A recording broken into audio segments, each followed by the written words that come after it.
तेरी मेरी मोहब्बत भाग 4। अगर आपने पीछे की कहानी नहीं सुनी है तो ज़रूर सुनिए। चलिए आज की कहानी शुरू करती हैं। आधी रात को कबीर की अचानक नींद खुलती है। वह चांद को देखते हुए बेड से उठा। उसकी बेड से ही खिड़की से चांद साफ नज़र आ रहा था। वह कमरे के बालकनी में जाता है और चांद की तरफ देखते हुए कहता है, मुझे माफ़ कर देना कोमल, मैं ऐसा बन गया, लेकिन यह सिर्फ तुम्हारी वजह से हुआ है। मुझे कोई फ़र्क नहीं पड़ता कि मैं क्या से क्या बन गया, क्योंकि अब मुझे नफ़रत है खुद से, खुद के वजूद से और तुमसे। यह सुना कि तुमने भी अब मुझसे नफ़रत कर रही हो। क्यों? तुम मुझे उस दिन छोड़कर चली गई। अगर तुम उस दिन मुझे छोड़कर ना गई होती तो आज मैं ऐसा ना होता। यह सिर्फ तुम्हारी वजह से हुआ है, सिर्फ तुम्हारी वजह से। और फिर गुस्से में अपनी सिगरेट निकाल कर लंबी लंबी कस लेने लगा था। कबीर कोमल के कॉलेज में साथ में पढ़ाई करता था, लेकिन कोमल उसे बिल्कुल भी अपना फ्रेंड तक नहीं मानती थी, क्योंकि वह तो किसी और को अपना क्रश मानती थी, और वह था अनिरुद्ध। और यह बात कबीर कॉलेज के टाइम से ही जानता था, लेकिन वह आज तक अनिरुद्ध से बता नहीं पाया था। कबीर ने फेयरवेल पार्टी के टाइम एक अलग पार्टी रखा था, जिसमें उसने अपने सभी दोस्तों को इनवाइट किया हुआ था, जिसमें कोमल भी इनवाइटेड थी, बट कोमल तो आई थी। कबीर उस दिन बहुत ज़्यादा ही खुश था, क्योंकि वह कोमल को प्रपोज करने वाला था। वह कोमल को प्रपोज करता उससे पहले ही कोमल को यह बात कबीर के किसी दोस्त ने उसे बता दिया। कोमल यह बात सुनकर पूरी तरह से गुस्सा हो गई कि वह जानता था कि कबीर भी मुझे कोई और पसंद है, तो फिर यह मुझे कैसे प्रपोज कर सकता है। मैं उसके प्रपोजल को कभी भी एक्सेप्ट नहीं करूँगी। और इतना कह कर के कोमल उस पार्टी को अधूरा छोड़कर चली जाती है, जिस वजह से कबीर ऐसा बन गया था, क्योंकि कबीर कोमल को बहुत ज़्यादा ही मोहब्बत करता था। उसके दिल में मोहब्बत कोमल के लिए कूट कूट कर भरा था। वह जी जान से कोमल को पाने के लिए सपना देखा करता था, बट कोमल उसकी फीलिंग्स को बिल्कुल भी समझ नहीं पाई और उसे ठुकरा कर चली गई थी। इस वजह से कबीर ऐसा बन गया था और वह इस शहर को छोड़कर लंदन चला गया था पढ़ाई के लिए। उसके भी पापा बहुत बड़े बिजनेसमैन थे और वह भी एक अच्छा बिजनेसमैन बनकर आया था। और वह क्यों ना हो, उसका दोस्त जो अनिरुद्ध था। इतने सालों तक लंदन में रहने के बावजूद भी कबीर कोमल को नहीं भूल पाया। वह सच में कोमल से बहुत मोहब्बत करता था, लेकिन उससे यह गलती हो गई। उसे भी इस बात का पछतावा था और कोमल उस दिन मिली, जो कि उस पर बहुत ज़्यादा ही भड़क गया और अपना गुस्सा कोमल पर उतार दिया। और वह ऐसा करने से शायद कोमल उसे ज़िंदगी भर के लिए मिल जाए, यह सोचकर वह कोमल के साथ वह सब किया। बट आगे क्या होगा वह तो भगवान ही जाने दोनों का। अगली सुबह जानवी उठती है और उठते ही उसे टेंशन होने लगी थी कोमल की। वह कोमल के कमरे में जाती है। कोमल बिस्तर पर अभी तक सो रही थी। वह कोमल को देखकर एक सुकून महसूस करती है, लेकिन दूसरे ही पल उसे इस बात की टेंशन होने लगी थी कि कहीं कोमल के साथ वह सब हुआ है, इसकी वजह से कोमल को कुछ परेशानी ना हो। वह पूरी तरह से गुस्से में थी कि कबीर ऐसा कोमल के साथ कर भी कैसे सकता है। मैं उसे बिल्कुल भी नहीं छोड़ूंगी। इतने में ही कोमल उठ जाती है और देखती है कि जानवी उसके कमरे में इधर से उधर टहल रही है। वह उठते ही कहने लगी, दी आप क्या कर रही हो? आपने मुझे उठाया क्यों नहीं? मुझे कॉलेज जाना है। जानवी फ़ौरन से कोमल के पास जाती है और बेड पर उसके पास बैठ जाती है और कहने लगी, तुम ठीक हो ना? तुम्हारी तबीयत ठीक है ना? अब कैसा फील कर रही हो? कोमल जानवी को इतना अपने लिए फ़िक्र करते हुए देखकर उसे गले से लगा लेती है और कहती है, दी आपको टेंशन लेने की ज़रूरत नहीं है, मैं अभी बिल्कुल ठीक हूँ। मैं कॉलेज जाऊँगी, मेरा आज इम्पॉर्टेंट लेक्चर अटेंड करना है, वरना मैं एमबीए में पीछे रह जाऊँगी। जानवी कोमल को देखकर भी नॉर्मल हो गई थी, क्योंकि वह भी सोचने लगी थी मुझे भी नॉर्मल रहना चाहिए, वरना कोमल पर फ़र्क पड़ेगा। इस वजह से वह कहने लगी, तुम फटाफट से उठो, रेडी हो जाओ, जब तुम्हें कॉलेज जानी है तो मुझे भी ऑफिस जाना है और मैं भी जल्दी से रेडी हो जाती हूँ। इतना कहकर कोमल प्यार से जानवी को किस कर लेती है और कहती है, ओके दी, अब मिलते हैं नाश्ते पर, जल्दी से आप भी रेडी हो जाइए और मैं भी आ रही हूँ। जानवी प्यार से मुस्कुराते हुए वहाँ से चली जाती है। अपने कमरे में जाकर वह भी नहा धोकर फ्रेश हो जाती है और डाइनिंग टेबल पर नाश्ता करने के लिए आ जाती है। उधर कोमल भी रेडी होकर डाइनिंग टेबल पर आ जाती है। उसके पापा पूछते हैं, कोमल अब तुम्हारी तबीयत कैसी है? कोमल कहने लगी, पापा मैं अब बिल्कुल ठीक हूँ, आप टेंशन मत लीजिए, बस थोड़ी सी ज़्यादा पार्टी हो गई थी, इस वजह से मेरी थोड़ी तबीयत खराब हो गई थी। यह सुनकर वसुंधरा जी कहने लगी, चलो कोई बात नहीं है, तुम अच्छी हो यह जानकर हम बहुत खुश हैं। जल्दी से नाश्ता कर लो वरना तुम्हें लेट हो जाएगी। इतना सुनकर कोमल मुस्कुराते हुए अपनी दादी को गले लगाती है और कहती है, हाँ दादी माँ, आप ही तो हैं एक जो कि मेरी बहुत ज़्यादा ही फ़िक्र करती हैं, मेरी प्यारी दादी। इतना कहकर वह अपनी दादी के गालों पर किस कर लेती है। उसकी दादी भी उसे प्यार से गले लगा लेती है और कहती है, जल्दी से नाश्ता करो। सबने मिलकर नाश्ता किया और कोमल कहने लगी, डैड क्या आज कॉलेज आप मुझे ड्रॉप कर देंगे? मिस्टर अमर कहने लगे, हाँ क्यों नहीं, चलो। कोमल कहने लगी, दी आप भी हमारे साथ चलो ना, आपको भी पापा ड्रॉप कर देंगे। इतना सुनकर मिस्टर अमर बोले, जानवी अब तुम ऑफिस में जाकर क्या करोगी? अब अपनी ही ऑफिस में देखभाल करो, भले ही हमारा ऑफिस छोटा है पर क्या हुआ, वैसे इसे आगे अब तुम्हें ही बढ़ाना है। जानवी को भी यह बात अच्छी लगी। यह सुनकर कहने लगी, पापा मैं आज जाके फाइनली अंकल को बोल दूंगी कि मैं आज से ऑफिस नहीं आऊँगी, डैड को मेरी ज़रूरत है और जाहिर सी बात है वह मना नहीं करेंगे। इतना सुनकर मिस्टर ठाकुर कहने लगे, ठीक है बेटा, और वह तीनों गाड़ी में बैठ जाते हैं। मिस्टर अमर कोमल को उसके कॉलेज छोड़ देते हैं, बट मिस्टर ठाकुर को इम्पॉर्टेंट कॉल आ गया और वह जानवी को कहने लगे, जानवी बेटा क्या तुम ऑटो से चली जाओगी? मुझे ज़रूरी मीटिंग में जाना है। इतना सुनकर जानवी कहने लगी, ओके पापा मैं चली जाऊंगी। जैसे ही मिस्टर ठाकुर वहां से जाते हैं, सामने से एक कार आई और जानवी के सामने रुक गई। जानवी एक पल के लिए तो डर गई, यह अचानक से उसके सामने कार कैसे आ गई इतनी स्पीड में, और वह भी उससे टकराते टकराते बची। जब वह नज़र उठाकर देखती है तो वह तो अनिरुद्ध था, जो फ़ौरन से कार से उतरा और उसके हाथों को पकड़ते हुए सीधा कार में बैठाता है और ड्राइवर को कार चलाने को कहता है। जानवी अनिरुद्ध को देखकर कहने लगी, अनिरुद्ध यह क्या कर रहे हो, कहाँ लेकर जा रहे हो मुझे? अनिरुद्ध बगैर जानवी की तरफ देखे हुए कहा, चुपचाप बैठी रहो तुम, मैं तुम्हें कुछ बताना ज़रूरी नहीं समझता हूँ। और यह बात वह थोड़ा गुस्से में बोला। अनिरुद्ध की बात सुनकर के जानवी चिढ़ते हुए बोली, देखो अनिरुद्ध मुझे पता है कि तुम यह सब क्यों कर रहे हो, लेकिन मेरे पास फालतू वक्त नहीं है कि मैं तुमसे और भी बहस कर सकूं, इसीलिए प्लीज़ तुम यह कार रोको, मुझे कहीं और जाना है।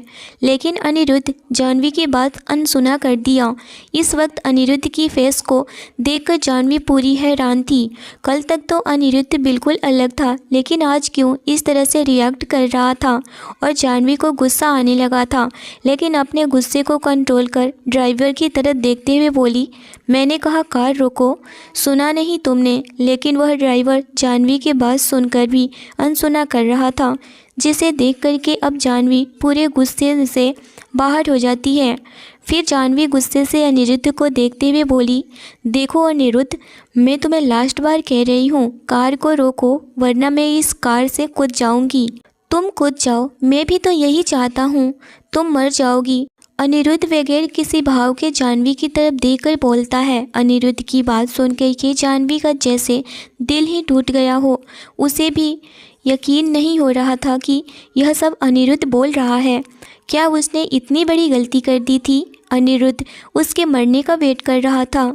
वह सोचने लगी, मैं तो अनिरुद्ध से इतना मोहब्बत करी, लेकिन क्या अनिरुद्ध ने कभी एक इंसानियत के नाते भी मुझसे प्यार नहीं किया, एक दोस्त के नाते भी नहीं, कि वह इतना मुझसे नफ़रत करता है। इस वक्त जानवी के दिल में एक अजीब सा दर्द हुआ, जिससे उसकी आंखों में नमी आ जाती है। अनिरुद्ध सब कुछ देख रहा था, लेकिन फिर भी वह जानवी के साथ रूड बिहेव कर रहा था। यह ऐसा क्यों कर रहा था, यह तो अब अनिरुद्ध ही जानता है। कुछ ही देर में कार रुक जाती है। वह कार अनिरुद्ध के अपने फार्म हाउस पर रुकता है। जब जानवी यह देखती है तो वह गुस्सा से तिलमिला जाती है कि अनिरुद्ध उसे कहाँ लेकर आ गया है। वह घबराते हुए बोली, तुम्हारी हिम्मत कैसे हुई मुझे यहाँ लाने की? मैंने तुम्हारा क्या बिगाड़ा है? तुम दोनों ने मिलकर मेरी बहन की ज़िंदगी बर्बाद कर दी और अब मेरे पीछे तुम पड़े हो। अनिरुद्ध इस बात को सुनते हुए फ़ौरन से जाह्नवी का हाथ पकड़ता है और उसे फार्म हाउस के अंदर लेकर जाता है तो उसे हॉल में कबीर सोफे पर पहले से ही बैठा हुआ था। उसे देखकर जाह्नवी का खून खौल उठा था। वह गुस्से से अनिरुद्ध का हाथ जोर से पकड़ लेती है। अनिरुद्ध यह देखकर समझ चुका था कि जाह्नवी इस वक्त कबीर को देखकर बहुत ज़्यादा ही गुस्सा हो रही है। जाह्नवी अनिरुद्ध की तरफ देखकर कहने लगी, यह इंसान यहाँ पर क्या कर रहा है? मैं इसकी शक्ल तक देखना नहीं चाहती हूँ और मैं इसको छोड़ूंगी भी नहीं। मैं आज ही कुछ इसका बंदोबस्त करूंगी जिससे कि इसकी अपने किए की सज़ा ज़रूर मिलेगी और इसे मिलनी भी चाहिए। यह इस तरह से खुलेआम नहीं रह सकता है। इतना सुनकर अनिरुद्ध जाह्नवी का हाथ प्यार से पकड़ता है और कहता है, जाह्नवी सोफे पर बैठो और रिलैक्स हो जाओ। चलो यह पानी पियो। जाह्नवी को सोफे पर बैठाते हुए उसे पानी का गिलास उसकी तरफ बढ़ाता है। जाह्नवी एक बार फिर से अनिरुद्ध की तरफ देखकर बिल्कुल हैरान थी कि यह इंसान पल पल रंग कैसे बदल देता है। वह अनिरुद्ध से कहने लगी, तुम इंसान हो या फिर रंग बदलने वाले गिरगिट? जब देखो तुम रंग बदलते रहते हो। अनिरुद्ध जाह्नवी की बातों को समझ चुका था और वह बिना कुछ कहे कहने लगा, मैं समझता हूँ तुम्हारा गुस्सा। अगर मैं तुमसे आराम से कहता कि हमें कबीर से मिलने जाना है तो तुम कभी नहीं आती, इसीलिए मुझे तुम्हारे साथ रूडली बिहेव करना पड़ा, वरना तुम नहीं आती। कबीर फ़ौरन से जाह्नवी के सामने आता है और हाथ जोड़कर कहने लगा, जाह्नवी जी प्लीज़ मुझे माफ़ कर दो। मैंने जानबूझकर कोमल को हर्ट करने के लिए यह सब नहीं किया। मैं जानता हूँ कि मैं कोमल के साथ बहुत बड़ा गलत काम किया है, लेकिन मैं इस गलती को सुधारना चाहता हूँ। जाह्नवी फ़ौरन से कहने लगी, वो कैसे? अनिरुद्ध कहने लगा, जाह्नवी तुम इन दोनों का शुरू से सारी बातें तो सुन लो। कबीर कोमल को कॉलेज के टाइम से ही प्यार करता है और वह कॉलेज के दिनों में ही कोमल को प्रपोज करने वाला था, बट कोमल कबीर को रिजेक्ट ही नहीं बल्कि बहुत जलील भी कर दी थी। वह कहने लगी, मैं तुम जैसे इंसान से तो कभी प्यार कर ही नहीं सकती। तुम कैसे सोच सकते हो कि मैं तुमसे प्यार करूँगी? तुम मेरे पार्टनर बनोगे। मेरा क्रश कोई और है और वह है अनिरुद्ध। कोमल अनिरुद्ध से प्यार करने लगी थी। यह जानकर जाह्नवी पूरा हैरान हो गई थी। उसे कोमल के पागलपन पर गुस्सा आने लगा था। वह सोच भी कैसे सकती थी कि अनिरुद्ध के साथ। तभी अनिरुद्ध कहने लगा, मानता हूँ कि कोमल अभी बच्ची है, ना समझ है। उसे समझाया जाएगा तो वह समझ जाएगी और शायद अब वह समझ भी गई होगी कि उसकी सोच गलत है। लेकिन कबीर अच्छा लड़का है। कबीर ने उसके साथ गलती करी है। वह अब कबीर उस गलती को सुधारना चाहता है। तो क्या तुम एक मौका कबीर को नहीं दोगी? एक गलती तो भगवान भी माफ़ कर देते हैं, फिर भी हम तो इंसान हैं। जाह्नवी एक पल के लिए सोचने लगी थी कि शायद अनिरुद्ध सही कह रहा है। फिर कबीर कहने लगा, प्लीज़ जाह्नवी जी आप मान जाइए। मैं अपनी गलती को सुधारने के लिए तैयार हूँ। आप जो भी सज़ा देंगे मुझे मंजूर होगा, लेकिन मैं कोमल को इस हालत में नहीं छोड़ सकता हूँ, क्योंकि मैं कोमल से बहुत मोहब्बत करता हूँ। कोमल की परेशानी का जड़ मैं हूँ, तो उसे परेशानी को ख़त्म मैं ही करूँगा और कोमल की ज़िंदगी में कोई और लड़का आए, मैं यह भी नहीं चाहता हूँ। जाह्नवी कबीर की आवाज़ सुनकर कहने लगी, क्या करोगे तुम? मुझे बताओ। कबीर कहने लगा, मैं कोमल के दिल में अपने लिए प्यार जगाना चाहता हूँ, उसके दिल में अपने लिए जगह बनाना चाहता हूँ और आप दोनों का साथ चाहिए। जाह्नवी इस वक्त कुछ भी सोचने समझने की हालत में बिल्कुल नहीं थी। उसे कुछ भी समझ में नहीं आ रहा था कि वह क्या बोले। तभी अनिरुद्ध जाह्नवी का हाथ पकड़ के कहने लगा, जाह्नवी समझने की कोशिश करो, कबीर सही कह रहा है। हमें एक बार उसे मौका देना चाहिए और उसका साथ देना चाहिए ताकि कोमल के दिल में अपने लिए जगह बना पाए। अगर कोमल के दिल में एक बार जगह कबीर बना लिया तो फिर इन दोनों की शादी करवा दिया जाएगा। उसके बाद सब कुछ सही हो जाएगा। यही एक रास्ता है कबीर की अपनी गलती सुधारने का। और वैसे भी कबीर कोमल से मोहब्बत करता है, तो फिर इसमें कोई सज़ा की बात ही नहीं है। जाह्नवी कहने लगी, ठीक है तो मैं इसमें क्या कर सकती हूँ? प्यार कबीर करता है, कबीर को ही कोमल के लिए जो भी करना है कबीर को ही करना होगा। इतना कहकर जानवी वहाँ से जाने लगती है। तभी कबीर उसके सामने आता है और कहता है, जानवी जी, मैं समझ सकता हूँ कि कोमल आपकी बहन है और आपको इतनी जल्दी मुझ पर ट्रस्ट नहीं होगा, बट एक बार आप मुझे माफ़ कर दीजिए, मैं सब कुछ सही करके दिखाऊंगा। इतना सुनकर जानवी अपना सर हाँ में हिलाते हुए बाहर चली गई। अनिरुद्ध भी कबीर के हाथों को पकड़ा और कहने लगा, तुम अब सही ट्रैक पर हो और ध्यान रखना, अब कोई भी गलती से भी गलती नहीं होनी चाहिए, वरना। इतना कह कर के वह भी जानवी के पीछे चला गया। जानवी पहले से ही अनिरुद्ध के कार में बैठ गई थी। यह देखकर अनिरुद्ध के चेहरे पर स्माइल आ जाता है और वह भी जानवी के बगल में आकर बैठ जाता है। जानवी यह देखकर हैरान हो गई थी, अब अनिरुद्ध उसके बगल में क्यों बैठा है? उसे तो आगे ड्राइवर वाले सीट के बगल में बैठना चाहिए था। तभी वह अनिरुद्ध की तरफ देखते हुए कहने लगी, यहाँ बैठने की क्या ज़रूरत थी, आगे भी बैठ सकते थे ना। अनिरुद्ध कहने लगा, कहीं तुम कार से कूद गई तो मुझ पर ही ब्लेम लग जाएगा ना, इसीलिए मैं यहाँ पर बैठा हूँ ताकि तुम कूद न सको। यह सुनकर के जानवी गुस्से भरी नज़रों से अनिरुद्ध को देखती है। अनिरुद्ध भी जानवी को ही देख रहा था। अनिरुद्ध अपने मन में सोचने लगा, मैंने शायद गलती कर दी, मुझे पहले ही इंगेजमेंट कर लेनी चाहिए थी, और आज अगर मैं इंगेजमेंट कर लिया होता तो जानवी इतना बोल ही नहीं पाती। और वह सिर्फ मेरी ही बात मानती, लेकिन मैं ही तो छूट दे रखा हूँ कि यह इतना बोल सके। खैर कोई नहीं। इतना कह कर के वह बाहर खिड़कियों से देखने लगा था। ड्राइवर कार भी चलाने लगा था। कुछ ही देर में वह दोनों ऑफिस पहुँच जाते हैं। ऑफिस पहुँचते ही यह देखते हैं कि जानवी के पापा अमर ठाकुर और अनिरुद्ध के पापा मिस्टर ओबेरॉय दोनों ही अनिरुद्ध के कैबिन में बैठे कुछ ज़रूरी डिस्कस कर रहे होते हैं। जैसे ही जानवी और अनिरुद्ध को देखते हैं तो कहने लगे, आओ आओ बेटा बैठो, हम लोग तुम दोनों की ही बातें कर रहे थे, हम लोगों को तुम दोनों से बहुत ज़रूरी बात करनी है। यह सुनकर के अनिरुद्ध और जानवी पूरा हैरान हो जाते हैं कि ऐसा क्या बात हो गया। वह कहने लगे, क्या बात है आप लोग बताइए।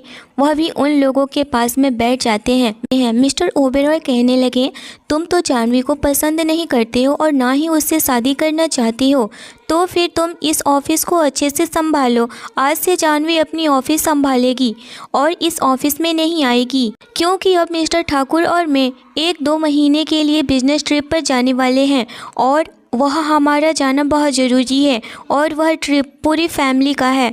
तो इसमें तुम लोग क्या कहना चाहते हो? तुम दोनों मिलकर ऑफिस संभाल लोगे? इतने दिनों के बाद अनिरुद्ध अपने पापा से इस तरह से बातें करते देखकर हैरान था और वह थोड़ा हैप्पी भी फील कर रहा था, क्योंकि उसके इंगेजमेंट से मना करने के बाद मिस्टर ओबेरॉय अनिरुद्ध से सही ढंग से बात नहीं करते थे और वह आज इस तरह से बात कर रहे थे तो अनिरुद्ध को अच्छा लग रहा था। उधर जानवी भी अपने पापा से कहने लगी, आपने हमें सुबह में क्यों नहीं बताया पापा, ऐसा क्या बात हो गई? आप चले जाएंगे तो ऑफिस कैसे मैं अकेले संभाल पाऊंगी? इतना सुनते ही मिस्टर ठाकुर कहने लगे, डोंट वरी, सब कुछ कर लोगी, तुम बहुत बहादुर लड़की हो मेरी। वैसे भी जब कुछ भी कंट्रोल से बाहर हो तो अनिरुद्ध को बता देना, वह तुम्हारी हेल्प जरूर करेगा, वरना मुझे कॉल करना, मैं हूँ ना। इतना सुनकर अनिरुद्ध कहने लगा, हाँ अंकल मैं संभाल लूँगा, आप लोग टेंशन मत लीजिए, आप लोग अपनी ट्रिप पर ध्यान दीजिए। इतना कहकर अनिरुद्ध अपने पापा की तरफ देखने लगा था। मिस्टर ओबेरॉय भी अनिरुद्ध को कहने लगे, मेरे ना रहने पर कंपनी अब तुम्हारे ही हाथों में है, इसे कैसे चलाना है और तुम पर ही डिपेंड करता है और मुझे पूरा भरोसा है कि तुम मुझे निराश नहीं करोगे। इतना सुनते ही अनिरुद्ध इस वक्त बहुत ज़्यादा ही हैप्पी फील कर रहा था, क्योंकि उसके पापा उस पर बहुत ज़्यादा भरोसा करते थे और आज भी करते हैं। यह जानकर वह खुश हो गया था कि मैं अगर जानवी का साथ दूंगा तो मेरे डैड भी मुझसे बहुत खुश रहेंगे। यह सोच करके वह जानवी की तरफ एक नज़र देखता है। जानवी अपने पापा के साथ बात करने में मसरूफ़ थी। मिस्टर ओबेरॉय और मिस्टर ठाकुर इतना समझाकर वहां से चले जाते हैं। मिस्टर ओबेरॉय अपनी पूरी फैमिली के साथ ट्रिप पर निकल जाते हैं। सिर्फ अनिरुद्ध ही नहीं जाता है, उधर जानवी के पापा भी वसुंधरा जी को लेकर साथ में जाते हैं, क्योंकि वसुंधरा जी को इलाज की बहुत ज़रूरत थी और वह यह मौका हाथ से जाने नहीं देना चाहते थे। वह लोग इटली जा रहे थे, सोच रहे थे कि वसुंधरा जी को वहीं पर चेकअप भी करवा देंगे। उन्हें हड्डियों में बहुत ज़्यादा ही दर्द रहा करता था, इस वजह से वह चल फिर भी नहीं पाती थी। उन्हें बहुत ज़्यादा तकलीफ़ होती थी, उन्हें अच्छे डॉक्टर की ज़रूरत थी, इसीलिए वह वसुंधरा जी को भी अपने साथ लेकर चले गए। अनिरुद्ध अपने ऑफिस देखने के साथ में जाह्नवी के ऑफिस को भी ध्यान रखा करता था, लेकिन वह दोनों ऑफिस देख पाना उसके लिए बहुत ही मुश्किल हो रहा था। इसीलिए कबीर को अनिरुद्ध बोल दिया था कि तुम मेरी कंपनी पर ध्यान देना और मैं जा रहा हूँ जाह्नवी के ऑफिस, उसका वहाँ मेरी ज़रूरत है। और अनिरुद्ध और कबीर दोनों एक ही ऑफिस में रहते थे, इसीलिए कबीर उस ऑफिस को अच्छे से संभालता था।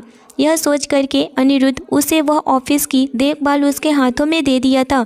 एक्चुअली कबीर अनिरुद्ध के ऑफिस में ही पार्टनर था। वह अपने ऑफिस में उसका मन नहीं लगता था और वैसे भी उसके बड़े भाई थे, इसीलिए वह अपने ऑफिस से ज़्यादा अपने दोस्त यानी कि अनिरुद्ध के ऑफिस को इम्पोर्टेंट देता था, जिससे कि कबीर के पापा भी उससे नाराज़ नहीं रहते थे। वह खुश रहते थे कि उनका बेटा कहीं पर तो कुछ तो कर रहा है। धीरे धीरे अनिरुद्ध और जाह्नवी अपने काम संभालने लगे थे। अनिरुद्ध अब जाह्नवी के लिए बहुत ज़्यादा ही पॉजेसिव और केयरिंग हो गया था। वह जाह्नवी को लेकर बहुत ज़्यादा ही सीरियस होने लगा था, लेकिन अब जाह्नवी के दिल में शायद अब अनिरुद्ध के लिए कोई भी जगह नहीं थी, क्योंकि अनिरुद्ध ने उसके प्यार को ठुकरा दिया था। और वह क्यों अनिरुद्ध के लिए इतना सोचे, वह भी अब अनिरुद्ध से दूर दूर रहने लगी थी, बट ऑफिस में काम की वजह से उसे जाना ही था। ऐसे ही करते करते 2-4 दिन तक गुजर गए। एक दिन सुबह जब जाह्नवी ऑफिस में आती है, उसे पहले अनिरुद्ध आ चुका था। जाह्नवी की पीठ उसकी तरफ थी। अनिरुद्ध उसके पीछे आकर खड़ा हो गया और बोला, जाह्नवी इतना लेट क्यों आई तुम? कब से वेट कर रहा हूँ। अनिरुद्ध की बात पर जाह्नवी ने पीछे मुड़कर अनिरुद्ध को देखा। उसके बाल पहले थोड़े आगे थे, लेकिन पलटते टाइम और पीछे हो गए। वह इतनी क्यूट लग रही थी। अनिरुद्ध को उससे अपनी हाथ की मुट्ठी कस ली और साइड में मुँह करके धीरे से बोला, उफ यह लड़की। अनिरुद्ध ने फिर गहरी सांस ली और उसे देखने लगा। जाह्नवी अनिरुद्ध को देखते हुए बोली, वह एक्चुअली मेरी थोड़ी तबीयत सही नहीं थी और कोई सर्वेंट भी नहीं आई थी, तो नाश्ता बनाने में भी लेट हो गया और मुझे रेडी होने में भी। मुझे तो आज आने का मन ही नहीं था। अनिरुद्ध बोला, डोंट वरी, हुआ क्या है? जाह्नवी कहने लगी, बस थोड़ी सी नींद पूरी नहीं हुई। ओके अनिरुद्ध, बट यहाँ भी ध्यान रखा करो, तुम्हारी जिम्मेदारी है। जाह्नवी हाँ में अपना सर हिला देती है और बोली, वैसे गेस्ट कब तक आ रहे हैं? मैं यूनिफॉर्म चेंज कर। अनिरुद्ध ने उसे एक बार देखा और बोला था, फाइन, तुम ऐसे ही ठीक हो, तुम्हें ऑफिस ड्रेस में रहने की ज़रूरत नहीं है, तो वैसे भी रह सकती हो, क्योंकि तुम इस ऑफिस की मालकिन हो ना कि कोई एम्प्लॉय हो। जाह्नवी अपना सर हिला देती है और कहने लगी, ऐसे में प्रोफेशनल नहीं लगूंगी, मैं गेस्ट को रिसीव करना है तो यह यूनिफॉर्म में रहना ही पड़ेगा और मैं जल्दी से कैजुअल लुक में ही आ गई हूँ। अनिरुद्ध उसे देखते हुए बोला, जाह्नवी तुम एक बार में मेरी बात क्यों नहीं मानती हो? तुम मुझसे कनेक्टेड हो, मेरे साथ ही रहोगी, तो मैं बोल रहा हूँ तुम ऐसे ही गेस्ट को रिसीव करोगी, इसमें कोई दिक्कत नहीं होगी। जाह्नवी पहले क्यूट सा मुंह बनाकर देखने लगी, फिर हाँ में अपना सर हिलाकर बोली, ठीक है। अनिरुद्ध बोला, लंच किया है तुमने? जाह्नवी कहने लगी, हाँ। जाह्नवी अपने मन में ही सोचने लगी, आज बड़े तुम लंच के बारे में पूछ रहे हो। अनिरुद्ध ने उसे एक नज़र गौर से देखा और फिर वहाँ से बिना कुछ कहे ही सिद्धार्थ की तरफ चला गया। जाह्नवी अपना काम करने लगी। सिद्धार्थ ने भी उन दोनों को देख लिया था। अनिरुद्ध सिद्धार्थ के पास आकर खड़ा हो गया। उसका चेहरा थोड़ा उदास था। सिद्धार्थ ने देखा तो कहा, क्या हो गया है बॉस? सिद्धार्थ अनिरुद्ध का असिस्टेंट के साथ साथ उसका क्लासमेट भी था, इसीलिए वह जहाँ रहता उसके साथ सिद्धार्थ जरूर रहता। अनिरुद्ध अपने ऑफिस के बजाय जाह्नवी के ऑफिस में था, इस वजह से सिद्धार्थ भी उसके साथ ही जाह्नवी के ऑफिस में आ जाता था और वह दोनों बचपन के दोस्त थे, तो इसीलिए दोनों में अंडरस्टैंडिंग बहुत अच्छी थी। उन दोनों के बीच में कोई भी बातें छुपी नहीं थी।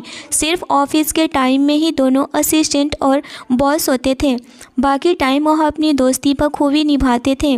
अनिरुद्ध जाह्नवी की ओर देखकर बोला, जाह्नवी को मेरी कोई फिक्र ही नहीं है। सिद्धार्थ उसकी बात पर हंसने लगा और बोला, अनिरुद्ध कैसी बच्चों जैसी बातें कर रहे हो तुम। नहीं तो पहले उसे डिच किया था और अब क्यों परेशान हो रहे हो उसके लिए। वह तो बेचारी कब से आंखों में सपने सजाए हुए बैठी थी तुम्हारे लिए। तुम ही तो उसके सपने पूरे चकनाचूर कर दिए हो। अब क्यों पछता रहे हो। अब क्या हो गया है तुम्हें। हस्बैंड नहीं हो उसके जो कि वह तुम्हारे आगे पीछे घूमेगी। अनिरुद्ध सिद्धार्थ को देखकर बोला, मुझे वैसे भी शौक नहीं है उसे आगे पीछे घुमाने का। लाइफ टाइम में उसके आगे पीछे घूम लूँगा। लेकिन उसने मुझे एक बार भी नहीं पूछा मैंने कुछ खाया पिया भी है या नहीं। सुबह से उसका वेट कर रहा हूँ, वह कब आएगी और मेरे लिए भी नाश्ता लेकर आएगी। अपनी लाइफ के साथ खाऊंगा मैं, लेकिन मैडम तो पहले ही खाकर आई हैं। इतना सुनकर के सिद्धार्थ कहने लगा, तुम पागल हो रहे हो अनिरुद्ध। क्यों वह तुम्हारे लिए इतना फ़िक्र करेगी। तुमने कभी उसके लिए फ़िक्र किया है। और अचानक से तुम्हारे दिल में उसके लिए इतना प्यार कहाँ से जाग गया। तुम तो उससे नफ़रत करते थे, देखना भी नहीं चाहते थे। अनिरुद्ध कहने लगा, सिद्धार्थ मुझे लगा कि यह भी औरों की तरह बहुत ही गलत लड़की है, टाइम पास करने वाली है। मुझे नहीं पता था कि यह सारी लड़कियों से अलग है। मेरे दिल में इसके लिए कुछ होने लगा है।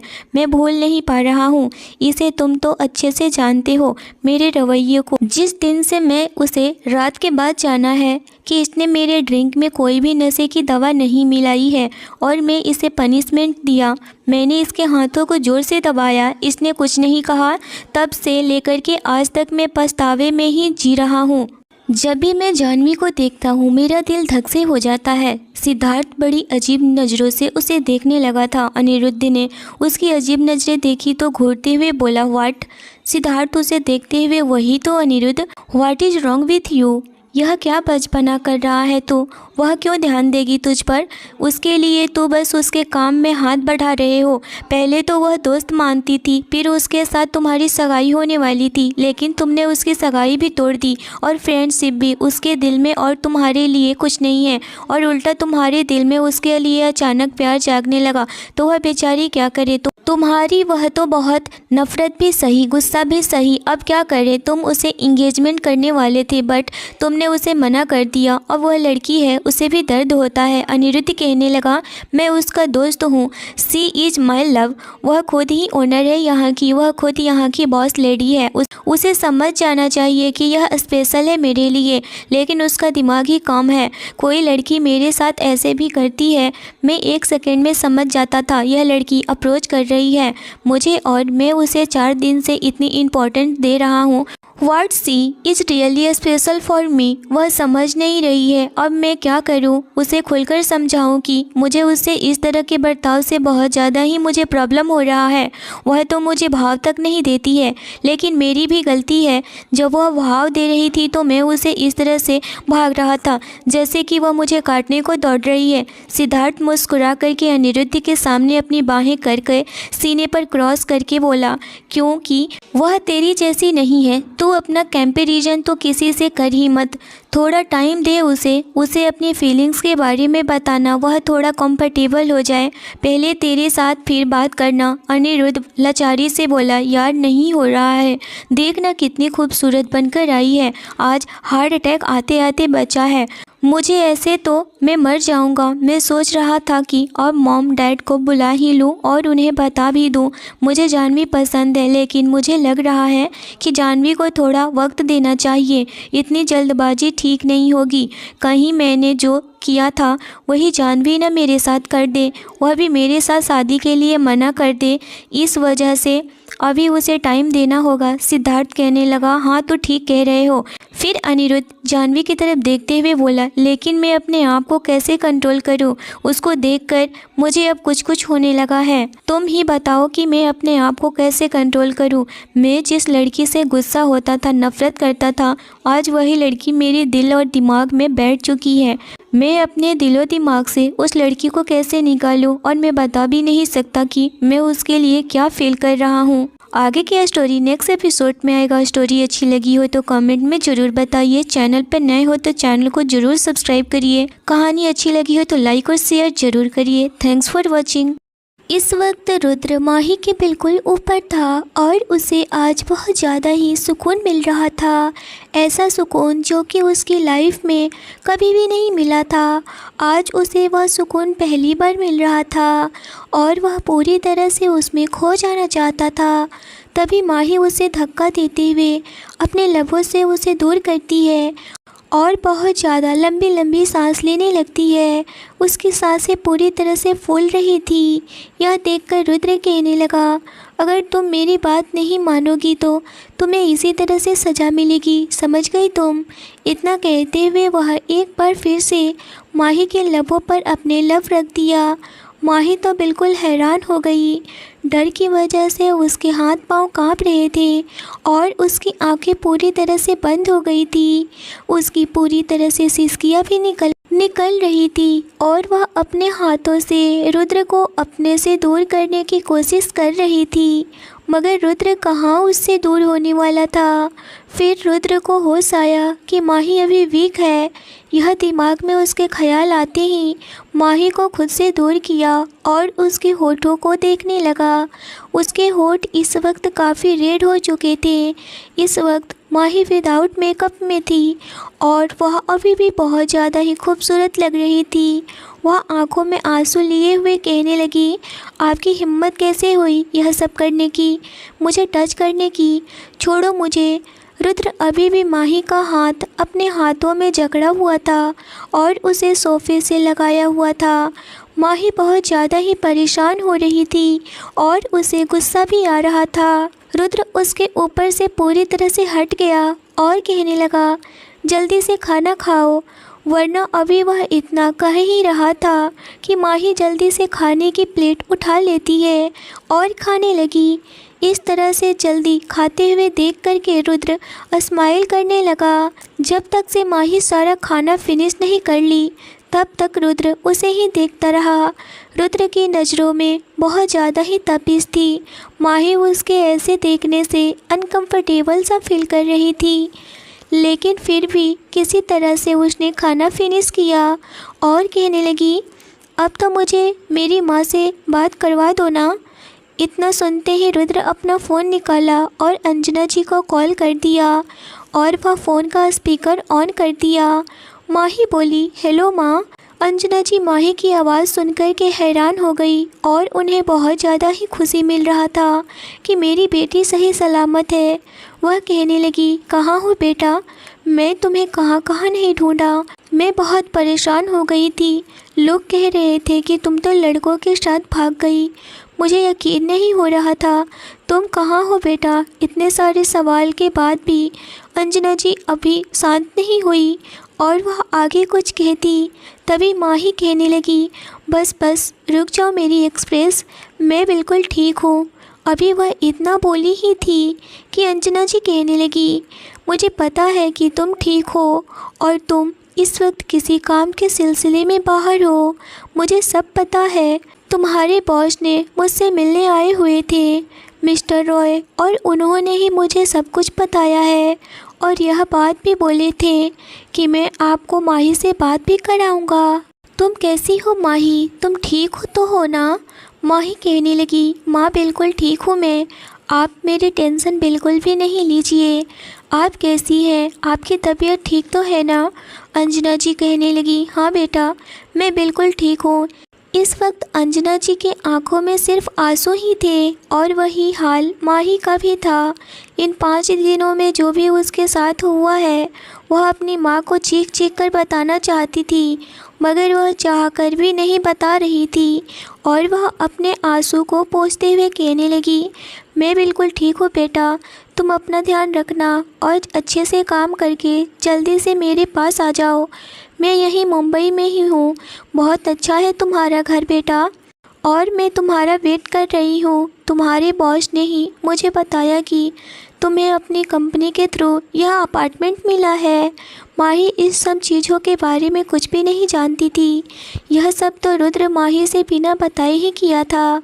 माही अपनी माँ से बातें करने के बाद वह फ़ोन रख देती है और वह रोने लगी और कहने लगी, आप ऐसा नहीं कर सकते हो, आपने मुझे उस नर्क से बचा लिया, उसकी कीमत मुझे देनी है। ऊपर से मेरी माँ को एक अपार्टमेंट में रखा, उसकी मैं कहाँ से भरपाई करूँ?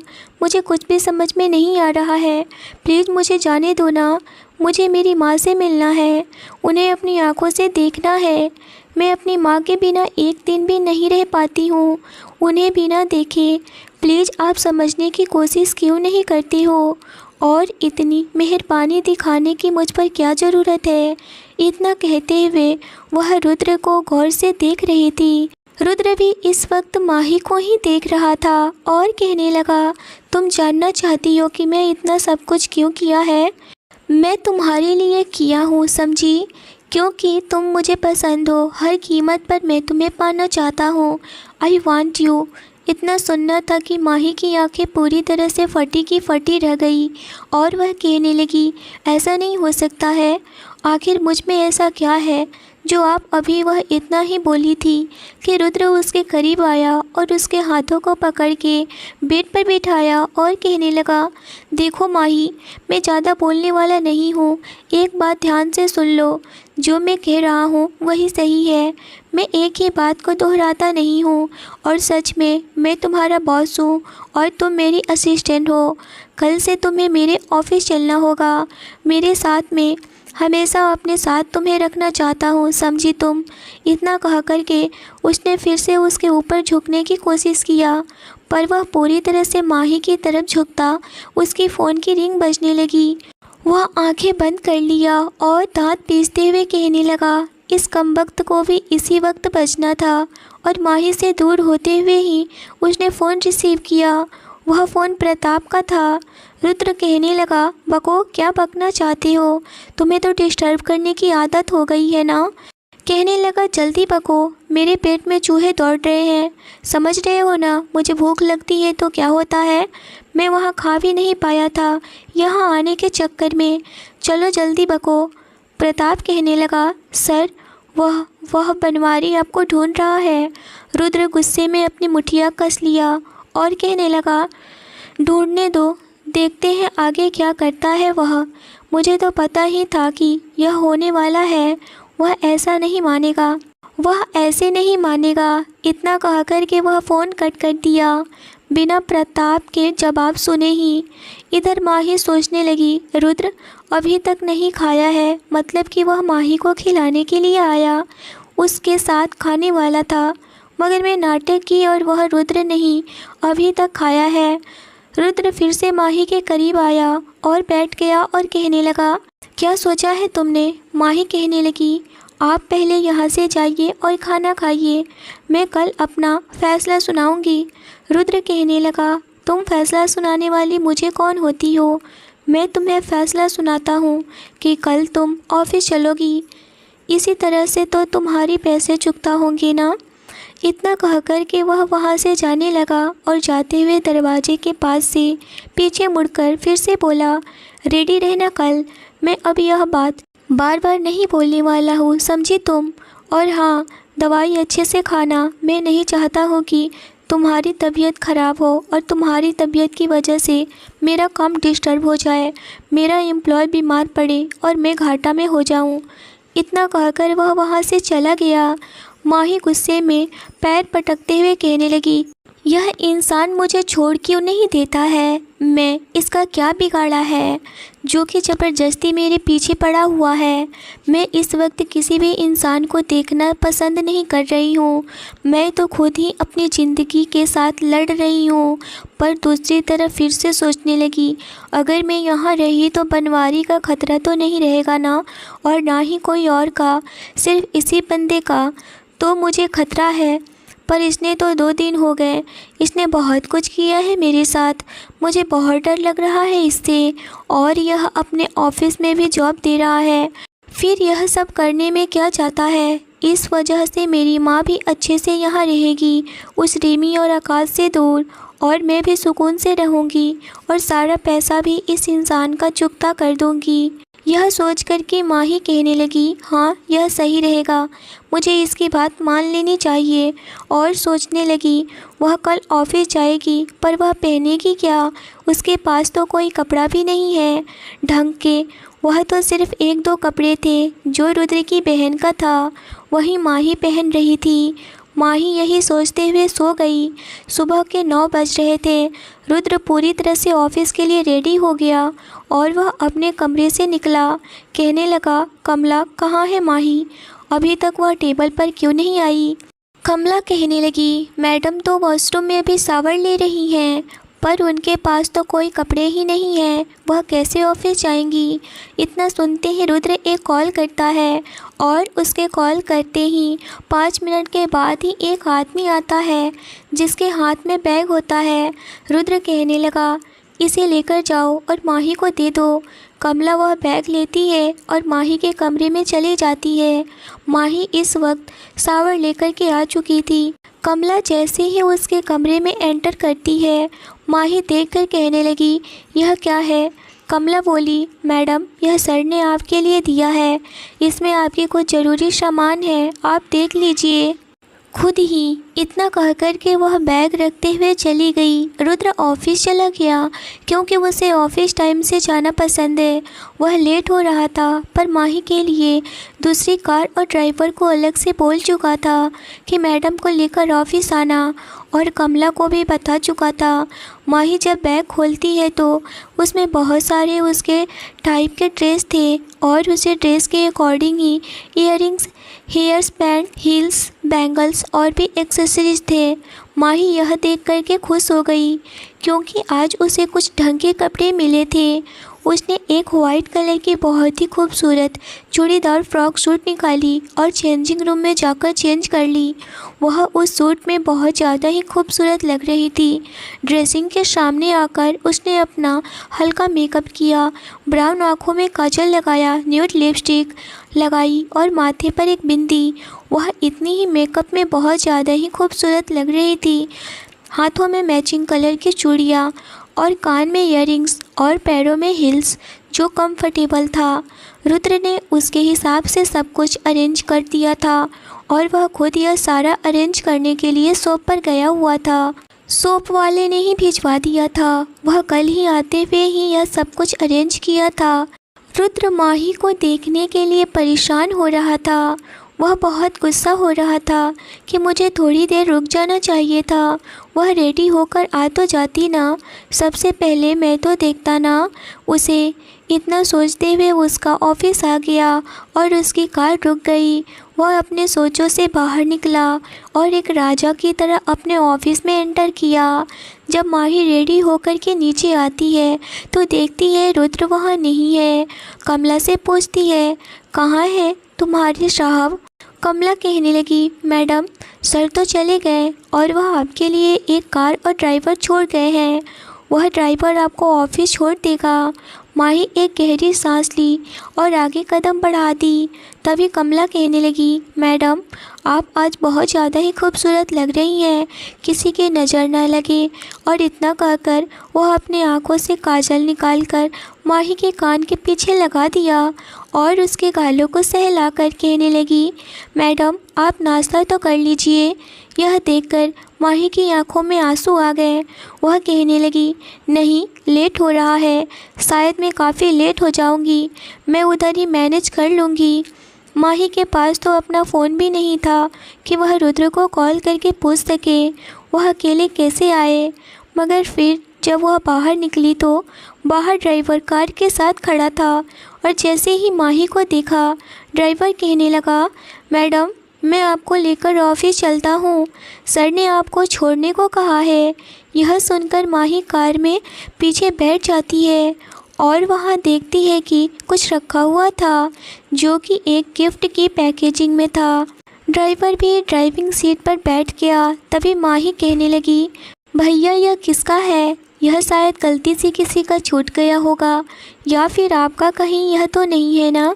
ड्राइवर कहने लगा, नहीं मैडम यह सर ने आपके लिए ही रखा है और बोले थे कि मैडम को बता देना। माही हाथ में लिए हुए बॉक्स को देखने लगी और कहने लगी, यह क्या हो सकता है, वह भी मेरे लिए? क्यों? वह गिफ्ट पैक जैसा था। वह उसके रैपर को हटाती है उसमें और कुछ नहीं बल्कि फ़ोन था, और वह फ़ोन बहुत ज़्यादा ही महंगा था। वह फ़ोन जैसे ही निकालती है, उसके हाथों में उसकी रिंग बजने लगी। उस पर जो नंबर फ्लैश हो रहे थे, उसे देख कर के उसकी आंखें बड़ी हो गई और कहने लगी, यह कौन हो सकता है।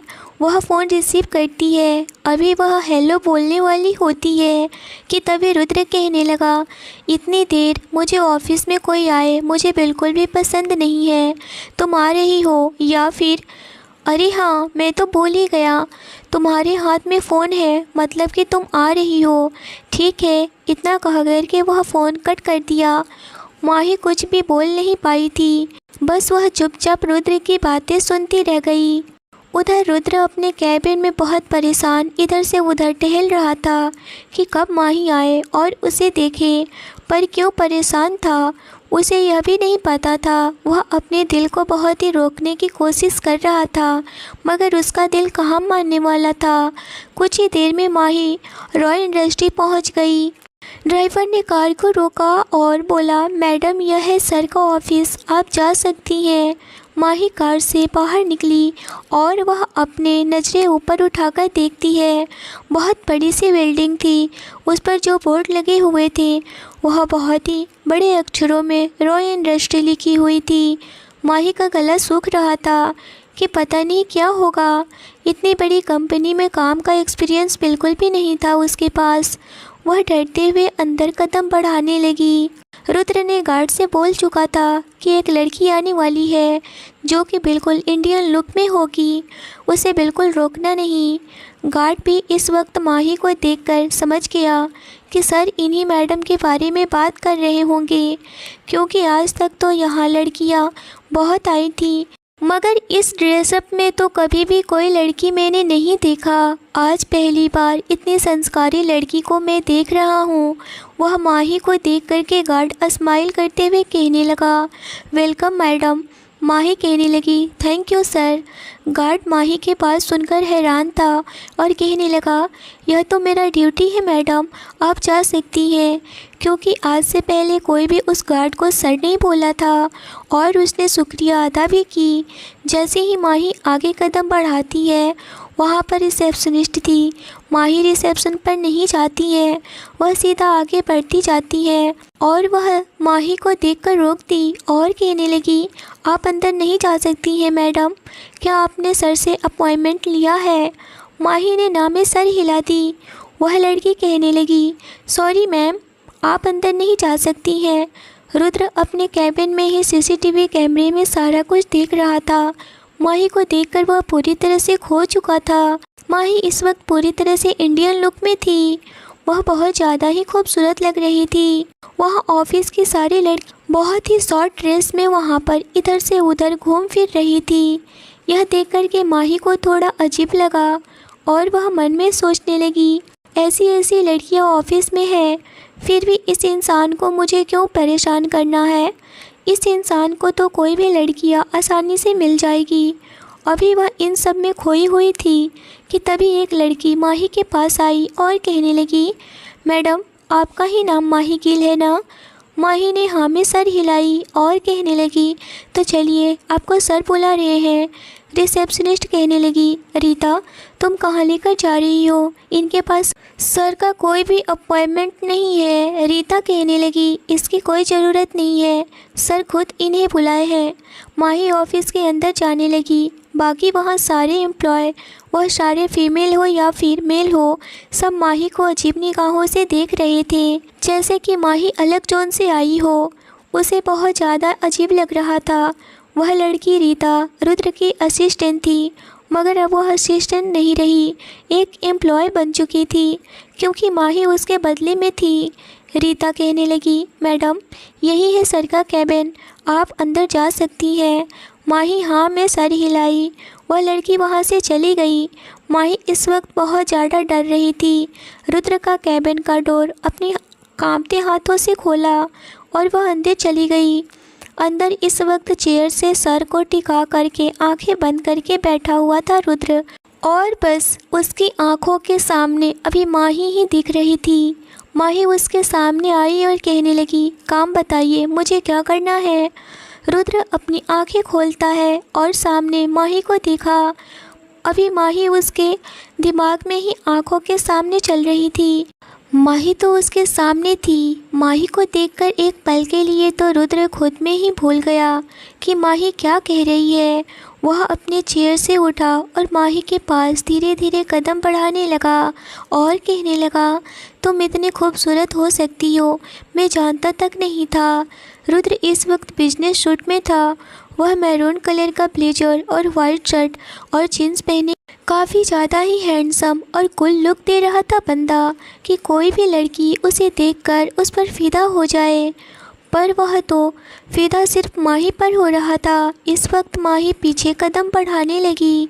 रुद्र उसके सामने से आगे बढ़ते रहा।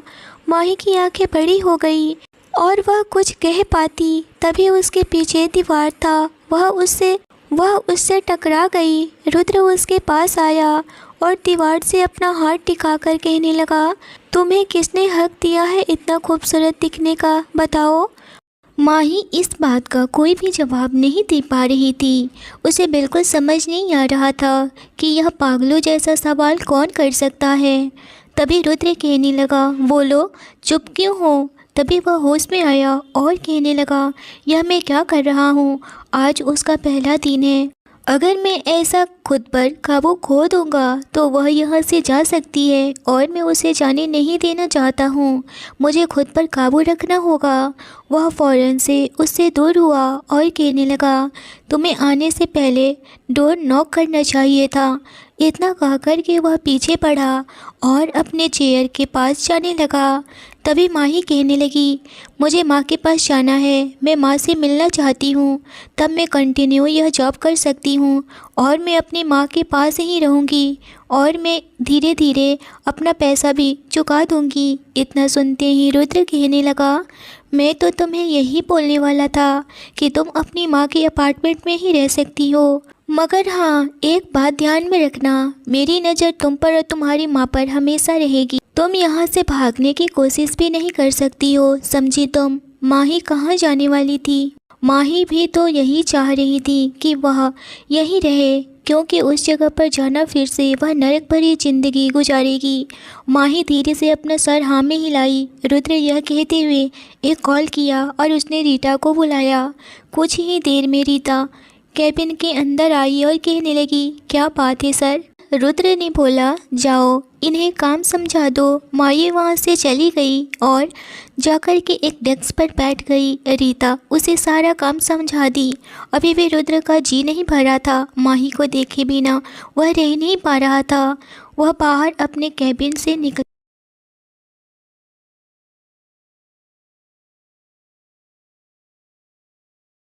वह अपने कैबिन से निकला और वह रह नहीं पा रहा था। वह बाहर अपने कैबिन से निकला और जहां माही बैठी थी उसके कुछ दूरी पर पीछे एक डेस्क खाली था।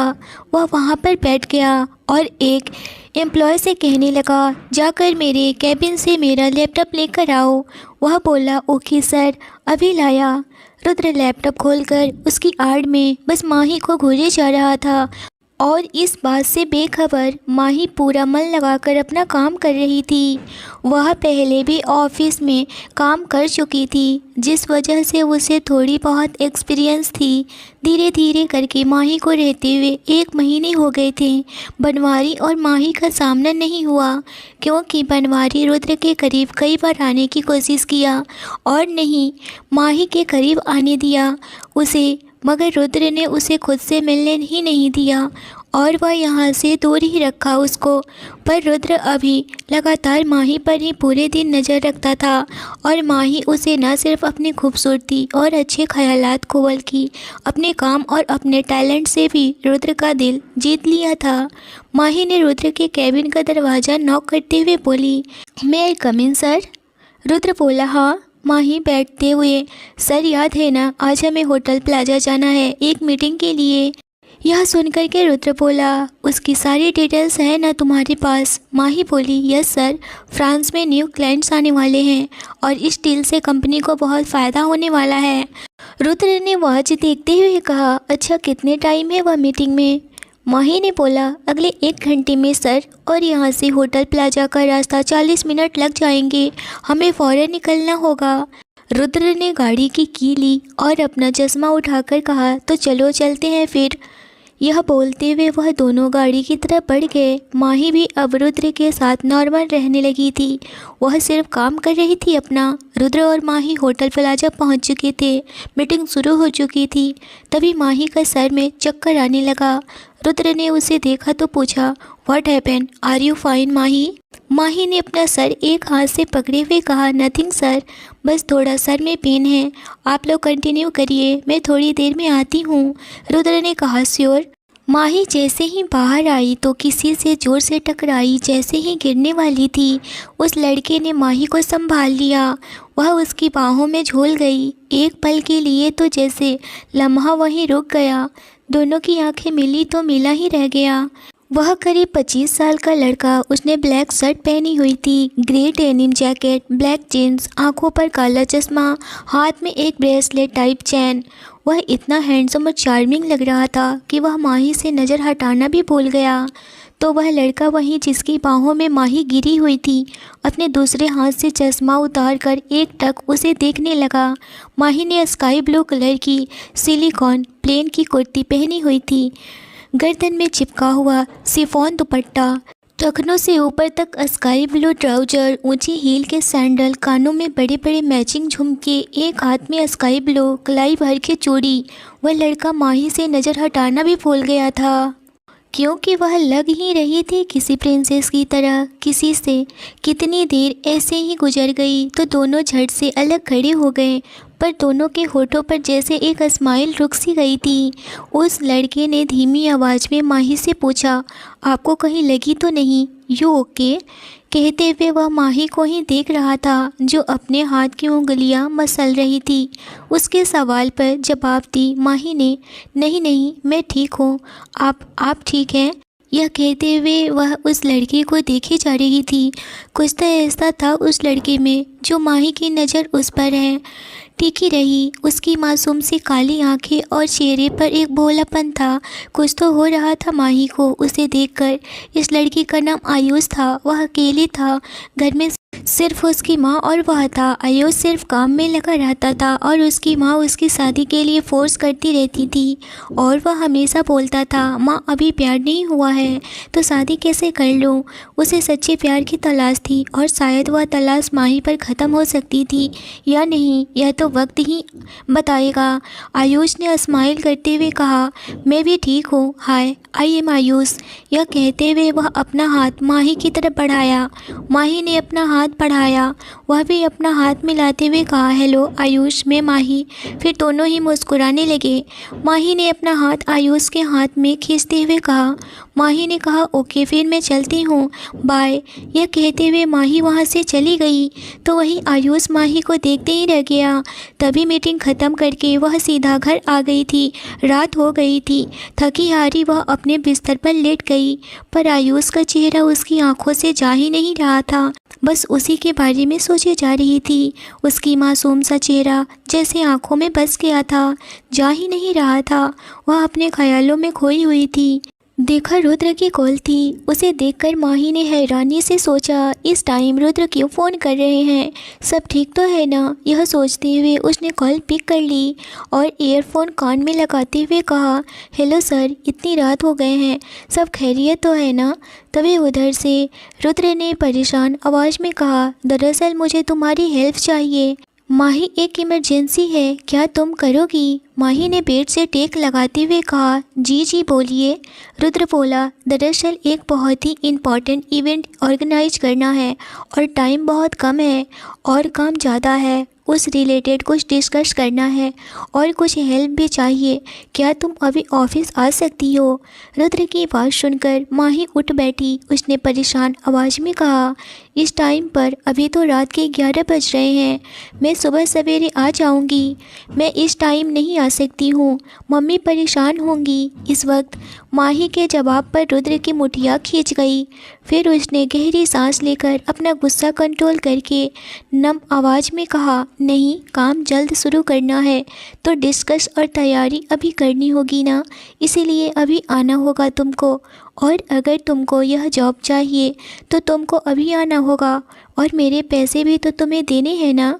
और यह फाइनल है, मैं तुमको लेने आ रहा हूँ, तुम मुझे बाहर गेट पर मिलो। अरे पर मेरी बात, अभी माही कुछ बोलती कि इससे पहले ही माही का बिना बात सुने ही रुद्र ने कॉल कट कर दिया।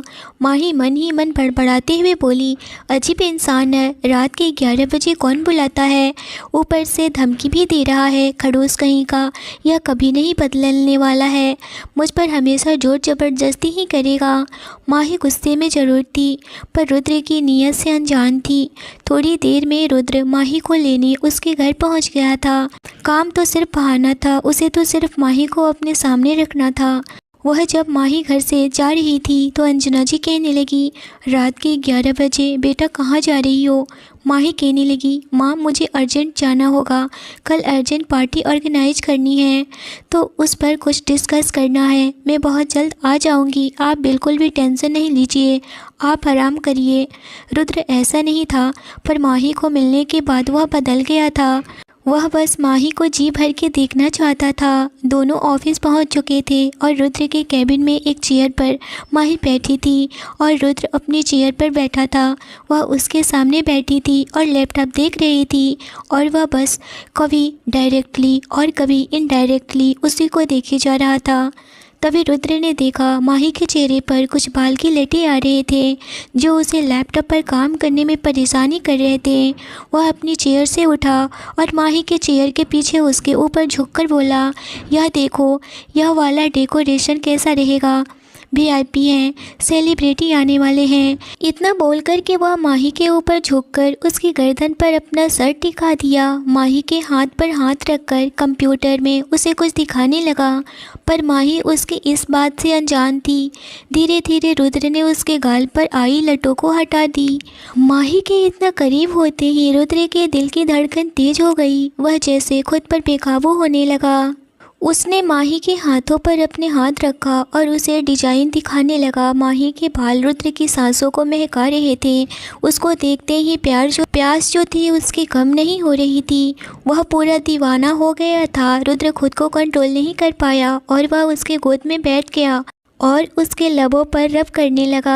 माही हैरान नज़रों से रुद्र को देख रही थी, पर कुछ बोल पाती उससे पहले ही रुद्र उसके लबों पर अपना लब रख दिया और माही डर और सदमे की वजह से उसकी आंखें बंद हो गई। माही उससे दूर होना चाहती थी, पर रुद्र कहाँ उसे छोड़ने वाला था। माही डर से कांपने लगी तो रुद्र उससे दूर हुआ। माही लंबी लंबी सांसें लेने लगी। रुद्र उसके पैरों में बैठ गया और बोला, देखो माही, मैं तुम्हें बहुत पसंद करता हूँ। माही, तुम मुझसे समझो ना, मैं नहीं रह सकता हूँ तुम्हारे बिना। रुद्र खुद पर नहीं कंट्रोल कर पा रहा था। इस पर माही चिल्ला कर बोली, मुझे आपकी फीलिंग से कोई मतलब नहीं है, मैं प्यार नहीं करती हूँ आपसे, और ज़बरदस्ती आप मुझे प्यार नहीं करवा सकती हैं। मुझे घर जाना है। रात के लगभग 3 बज गए। माही ने रिक्वेस्ट करते हुए कहा, सर अभी इतना टाइम हो गया है, प्लीज़ मुझे घर छोड़ाइए। यह बोलते हुए वह रुद्र को ही देख रही थी। रुद्र का तो अब भी मन नहीं था कि उसे छोड़े। माही भी कुछ नहीं बोल रही थी और रुद्र नहीं चाह रहा था कि माही मुझसे दूर हो, पर अभी अगर वह रोकता तो शायद माही भी बहुत गुस्सा हो जाती। उसने हाँ में सर हिला दिया।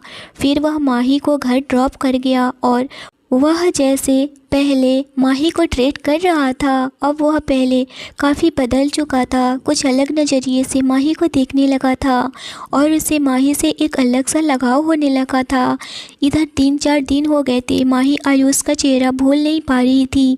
जितना अपने दिमाग को झटकती उतना उसके जहन में आ रहा था। यह 4 दिन जैसे माही पर पहाड़ की तरह गुजर रहे थे। सुबह जब माही ऑफिस आई तो आज उसने ब्लैक जीन्स और ब्लैक फिटिंग की शर्ट पहनी हुई थी, बालों की पोनी बनाई हुई थी और कुछ लटे गालों पर लटके हुए थे। रोज़ाना की तरह वह अपने डेस्क पर जाकर बैठ गई। तभी उसकी कुछ दूरी वाले डेस्क पर नज़र पड़ी तो वह हैरान रह गई, क्योंकि वहाँ आयुष बैठा हुआ था। उसने आज शर्ट पहना हुआ था और ब्लैक ब्लेजर पहना हुआ था। वह लैपटॉप पर काम कर रहा था। माही खुद से बोली, माही बेटा तू पागल हो चुकी है, तुझे वहाँ आयुष ही दिख रहा है। आज के लिए बस इतना ही। क्या माही अब आयुष से प्यार करने लगेगी? तो फिर रुद्र का क्या होगा? और यह जानकर रुद्र क्या करेगा? माही को आयुष का होने देगा या नहीं? तो यह जानने के लिए स्टोरी में बने रहिए। आगे की स्टोरी नेक्स्ट एपिसोड में आएगा। स्टोरी अच्छी लगी हो तो लाइक शेयर और सब्सक्राइब जरूर करिए। स्टोरी कैसी लगी अपनी राय मुझे ज़रूर बताइए। तो मिलते हैं एक नई और इंटरेस्टिंग एपिसोड के साथ। तब तक के लिए आप अपना रखिए ख्याल। Thanks for watching.